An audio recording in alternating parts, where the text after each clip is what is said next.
തോരനിലേക്ക് എല്ലാവർക്കും സ്വാഗതം. നമ്മൾ കുറച്ച് ചീര കഴുകി അരിഞ്ഞെടുത്തിട്ടുണ്ട്. കുറച്ച് ബീറ്റ്റൂട്ട് ഇങ്ങനെ ചെറുതായിട്ടൊന്ന് അരിഞ്ഞെടുത്തിട്ടുണ്ട്. വെളിച്ചെണ്ണ ഒന്ന് ചൂടായി കടുക് ഇട്ട് കൊടുക്കാം, സബോള ഇട്ട് കൊടുക്കാം, വെളുത്തുള്ളി ചതച്ചിട്ട് കൊടുക്കാം, കുറച്ച് കറിവേപ്പില ഇട്ട് കൊടുക്കാം. ഒന്ന് വഴറ്റിയെടുക്കാം. നമുക്ക് ലേശം ഉപ്പിട്ട് വഴറ്റാം.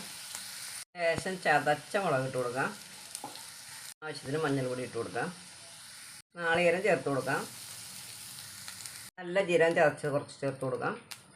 ബീറ്റ്റൂട്ട് ചേർത്ത് കൊടുക്കാം. മിക്സ് ചെയ്ത് കൊടുക്കാം.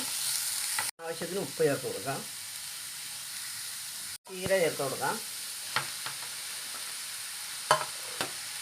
മിക്സ് ചെയ്ത് കൊടുക്കാം. വെള്ളം ഒഴിക്കാൻ പാടില്ല. ഇത് ചെറിയ തീയിൽ നമുക്ക് അടച്ച് വെച്ച് വേവിക്കാം. അടച്ചു കൊടുക്കാം. നോക്കാം. ഉണ്ടോയെന്ന് നോക്കിയിട്ട് ഉപ്പില്ലെങ്കിൽ ലേശം ചേർത്ത് കൊടുക്കേണ്ടി വരും. ഉപ്പ് പാകത്തിനാണ്, നമുക്കിനി ഉപ്പ് ചേർക്കേണ്ട. അപ്പോൾ നമ്മൾ ഇതുപോലെ ചീരത്തോരൻ ഉണ്ടാക്കുമ്പോൾ നമ്മൾ അതിൽ വെള്ളം ഒഴിക്കരുത്. പിന്നെ അത് നമ്മൾ വറ്റിച്ചെടുക്കേണ്ടി വരും. ഇങ്ങനെ വെള്ളം ചേർക്കാണ്ട് ഇങ്ങനെ ചെറിയ തീയിൽ ഇങ്ങനെ വേവിച്ചെടുക്കുക. വളരെ ടേസ്റ്റി ആയിട്ടുള്ള ചീരയും ബീറ്റ്റൂട്ടും കൊണ്ടുള്ള തോരൻ റെഡി ആയിട്ടുണ്ട്. അപ്പോൾ എല്ലാവരും ഇങ്ങനെ ഒന്ന് തയ്യാറാക്കി നോക്കൂ.